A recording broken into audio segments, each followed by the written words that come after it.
Je vous propose une lecture d'un verset dans Marc, chapitre 15, le verset 21. Ils forcèrent à porter la croix de Jésus un passant qui revenait des champs, Simon de Cyrène, père d'Alexandre et de Rufus.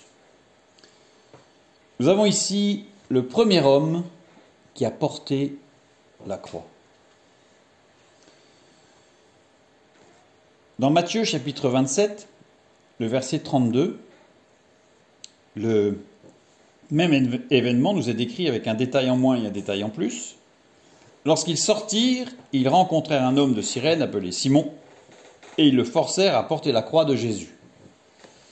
Matthieu omet donc le détail des enfants de Simon de Cyrène, que Marc connaissait et a appris à connaître par la suite, mais ajoute le fait que Jésus et les soldats romains sortaient d'un lieu. Nous l'avons vu il n'y a pas très longtemps, ils sortaient du prétoire. Il y a un élément qui est très important dans cette description des événements dans les trois évangiles, Matthieu, Marc et Luc, puisque Jean ne parle pas de Simon de Cyrène, c'est le fait que Simon venait de Cyrène. Soit il est appelé Simon de Cyrène, soit un homme de Cyrène, Simon. Donc ça montre bien l'importance, ce n'est pas un surnom, c'est qu'il était vraiment de là. Souligné donc par les trois évangiles. Nous avions vu, et je le répète ici, que la culture cyrénéenne est empreinte de cyrénaïsme. Et c'est quoi le cyrénaïsme ? C'est le plaisir qui prévaut par-dessus tout, qui est le souverain bien, le but de l'existence humaine. Le plaisir, et non pas le bonheur. C'est-à-dire essayer de sauter sur chaque petit plaisir qui peut arriver, et ceci prévaut à construire quelque chose dans le futur. Pour le cyrénaïsme, le plaisir est un mouvement doux et la douleur un mouvement rude. La douleur, la souffrance est à fuir, coûte que coûte. La fuite face à la douleur et à la souffrance est une attitude naturelle, je dirais presque réflexe, pour les hommes ou les femmes qui ne marchent pas avec Dieu. Tellement réflexe et naturel que parfois dans l'assemblée, quand quelqu'un souffre, on l'évite. Alors on l'évite pour plusieurs raisons, parce qu'on ne sait pas quoi dire. Et puis très souvent parce qu'on a peur, curieusement, une sorte de superstition cachée. On a peur que quelque chose nous arrive. Ce qui fait que les gens qui sont en souffrance, en plus d'être en souffrance, on leur ajoute une couche en les laissant seuls. On ne va pas l'inviter à un repas parce qu'elle va encore nous parler de ses problèmes. Mais parce que cette personne, elle a de vrais problèmes. Nous avons des exemples dans la Bible de personnes qui ont fui. Jonas, craignant la mission difficile que Dieu lui confie, celle de prêcher à Ninive, tente de fuir à Tarsis. Nous voyons au tout début du livre de Jonas, Jonas chapitre 1, les 3 premiers versets. Son refus de faire face à l'épreuve, la difficulté, montre la peur et la rébellion de l'homme qui ne marche pas dans l'obéissance à Dieu. Les Israélites, encore plus surprenant, les Israélites préfèrent l'esclavage à l'épreuve du désert. On voit dans Exode chapitre 16, versets 2 et 3. Face aux difficultés du désert, à la souffrance, la faim, la soif, l'usure, la fatigue, la chaleur, le peuple d'Israël regrette son esclavage en Égypte, montrant que la peur des épreuves peut pousser à préférer la sécurité apparente plutôt que de faire confiance à Dieu. La sécurité apparente d'un esclavage. Parfois, vous avez des personnes qui refusent certaines libérations, certaines libertés, uniquement par la peur d'un changement, l'assurance de ce qu'on a. Nous avons les disciples qui vont abandonner Jésus devant la persécution dans Matthieu chapitre 26, le verset 56. Lors de l'arrestation de Jésus, tous les disciples s'enfuient, illustrant la tendance humaine à fuir quand la souffrance ou le danger se présente. L'un d'eux même préfère s'enfuir tout nu. La honte, même la honte prévaut à la souffrance. Marc chapitre 14, verset 52. Et puis Jésus nous en parle dans la parabole du semeur. où il décrit ceux qui abandonnent à cause des épreuves. Matthieu chapitre 13, les versets 20 et 21.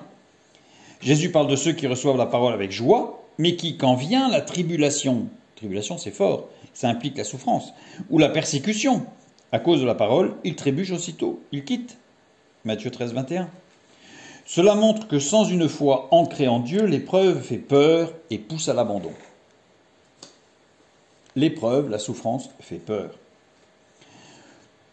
Nous n'allons pas nous attarder, mais nous voyons un contraste flagrant avec ceux qui marchent avec Dieu. Parce que ceux qui marchent avec Dieu, nous lisons dans Philippiens chapitre 4, verset 13, « Je puis tout par celui qui me fortifie ». Nous sommes quand Paul parle dans un contexte de persécution. On le voit dans le psaume 23, David, au verset 4, qui nous dit « Quand je marche dans la vallée de l'ombre de la mort, je ne crains aucun mal, car tu es avec moi. » David n'avait pas peur de la souffrance.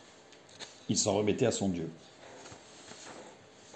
Tous ces textes, et bien d'autres encore, révèlent que la peur de la souffrance pousse souvent l'homme, ou la femme, à fuir, surtout s'il ne compte pas sur Dieu. Malheureusement, parfois, certains professent compter sur Dieu et fuient quand même à la souffrance.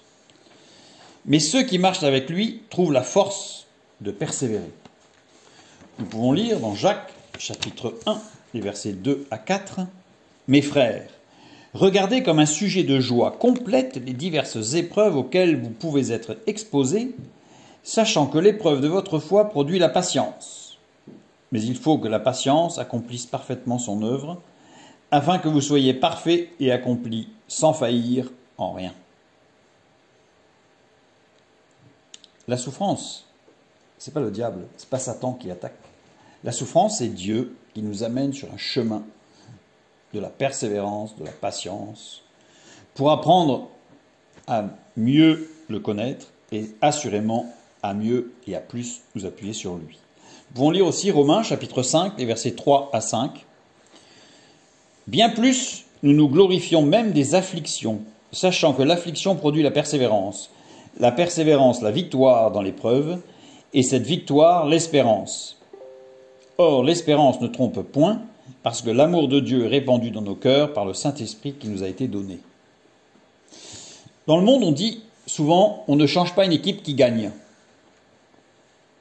Je dirais presque dans la parole de Dieu, on pourrait dire, on ne change pas une équipe qui va gagner.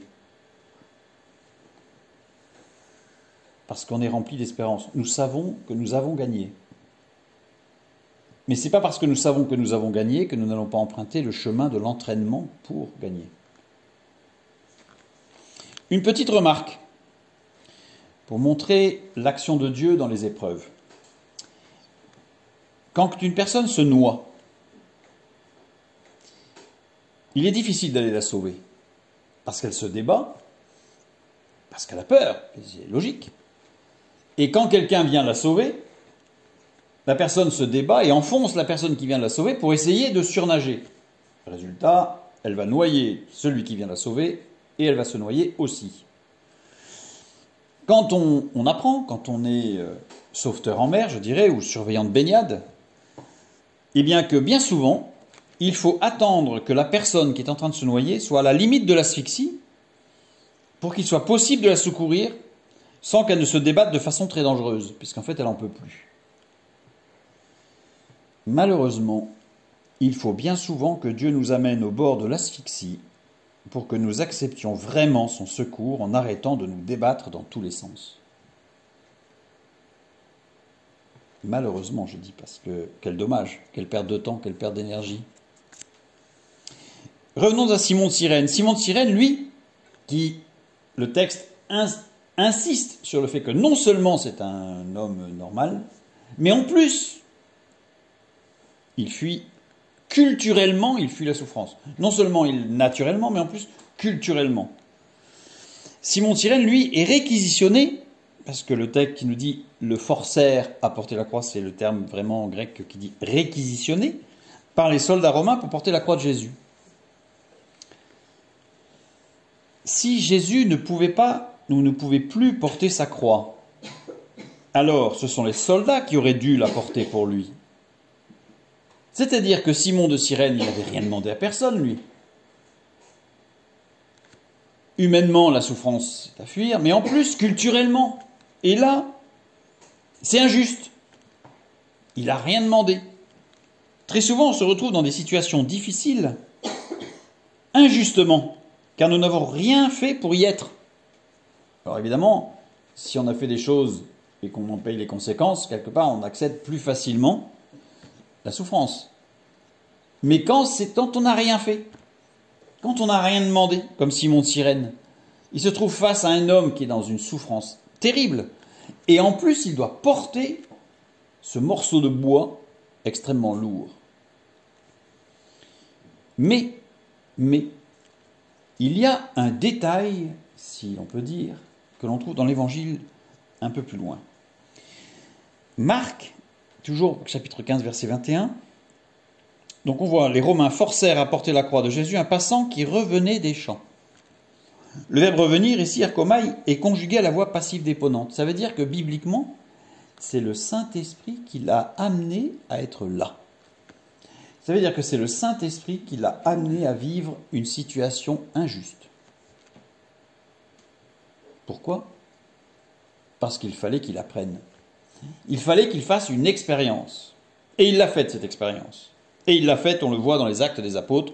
On voit que les gens de Cyrène, en fait, à l'instar, et peut-être sous l'impulsion d'ailleurs de Simon de Cyrène, ont pu mener une œuvre missionnaire extraordinaire auprès des disciples qui, eux, étaient persécutés. Ironie du sort, je dirais presque, humour de Dieu. Les gens qui étaient culturellement à fuir la souffrance ont eu une action extrêmement importante auprès de ceux qui souffraient. Matthieu chapitre 16, verset 24. Alors Jésus dit à ses disciples, « Si quelqu'un veut venir après moi, qu'il renonce à lui-même, qu'il se charge de sa croix et qu'il me suive. » Ce texte, extrêmement connu, même parfois par des non-croyants, me semble être mal traduit. Parce qu'en grec, aratoton stauron autou, autou ne veut pas dire sa croix, mais lui-même. Ça veut dire quoi ? Ça veut dire que littéralement, qu'il se charge lui-même de la croix. C'est pas qu'il se charge de sa croix, comme si chacun avait sa propre croix. Non, c'est que chacun se charge de la croix, littéralement, lui-même. Et en fait, nous voyons que Simon de Cyrène est le premier à avoir porté la croix du Maître, comme une sorte de modèle, d'exemple à suivre.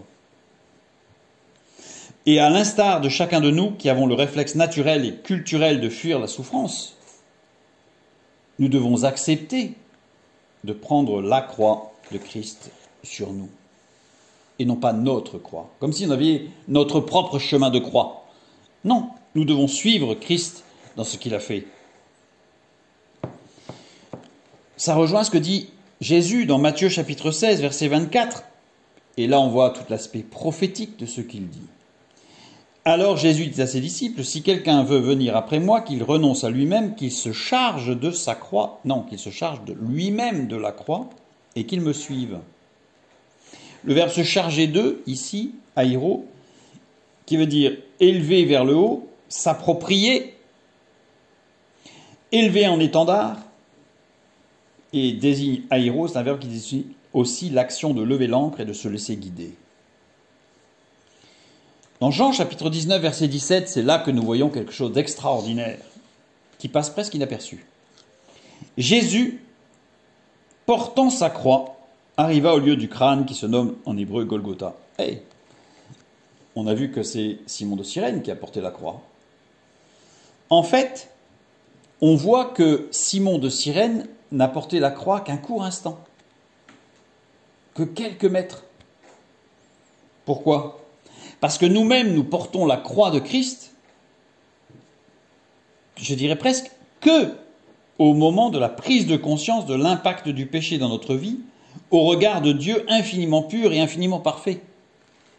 Là, d'un seul coup, on se trouve écrasé par le poids de cette tâche sur la création et sur l'œuvre de Dieu. On se repent, et à la repentance, le poids s'en va. Comme Simon de Cyrène. qui n'a pas porté la croix jusqu'au lieu Golgotha, mais qui l'a portée sur quelques mètres, et Jésus l'a reprise, la croix. Jésus a pu dire, dans Matthieu chapitre 11, versets 29 et 30, « Prenez mon joug sur vous et recevez mes instructions. Car je suis doux et humble de cœur, vous trouverez du repos pour vos âmes, car mon joug est doux et mon fardeau léger. » Le joug ici, c'est zougos, zougos qui nous parle d'une balance à deux têtes. Donc prenez mon joug, ça veut dire, moi je suis de l'autre côté.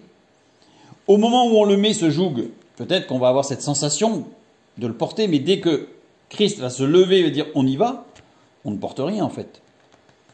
Je donne souvent l'image de cet éléphant et de cette souris qui tire la charrue. Et à la fin, au bout du champ, la souris qui se retourne et qui dit à l'éléphant « On a bien travaillé quand même. Hein ». Voilà. Alors j'ai un frère africain qui m'a dit qu'ils avaient un autre récit. Ils nous disent que c'est l'éléphant et la souris qui parcourent une longue distance dans la savane ou dans un désert. Et puis au bout d'un moment, la souris se retourne et dit « Qu'est-ce qu'on lève de la poussière, dis donc !» Et c'est un peu nous en fait. Nous, on est la souris. Et notre sauveur, c'est l'éléphant. La puissance. La puissance. Et Jésus peut dire aussi, recevez mes instructions. Le verbe ici, matete ape mou, qui veut dire littéralement, qu'on a traduit par recevez mes instructions, mais littéralement veut dire faites un effort mental de concentration, d'attention, nécessaire pour penser ou concevoir, comprendre au travers et à partir de moi. C'est-à-dire que notre vision doit être au travers de l'œuvre de Christ. Pas au travers de notre réflexe face à la souffrance ou à la douleur. Et on a très rapidement, on a un autre élément qui vient nous montrer la grâce de Dieu. Dans l'Ancien Testament, c'était le coffre, ce qu'on appelle le coffre de l'Alliance, l'arche de l'Alliance, qui était de bois d'acacia, un bois extrêmement dense, qui a une densité environ de 1,43, c'est-à-dire 1 mètre cube, 1 tonne 4, donc c'est du bois très dense. Quand on calcule avec les dimensions qui nous sont données, il y avait 400 kilos de bois. Plus l'or, plus les chérubins posés dessus, il y a des estimations qui vont de 600 kilos à 1 tonne. Et il y avait 4 hommes pour porter. Donc même s'il n'y avait que le bois, ça faisait que chacun portait 100 kilos. Pendant des heures. Les Lévites, c'était quand même pas n'importe qui. Eh bien non, parce que nous lisons au psaume 132, au verset 8, « Quand l'arche partait, Moïse disait « Lève-toi, Éternel », etc. Dans Nombre 10, 35, pardon. Nombre 10, 35. Littéralement, le verbe partir, nassa, qui veut dire flotter. Quand l'arche flottait, Moïse disait, littéralement, l'Éternel se lève. Ça veut dire quoi? Ça veut dire qu'en fait, l'arche de l'Alliance, quand Dieu disait on part, l'arche de l'Alliance se levait toute seule.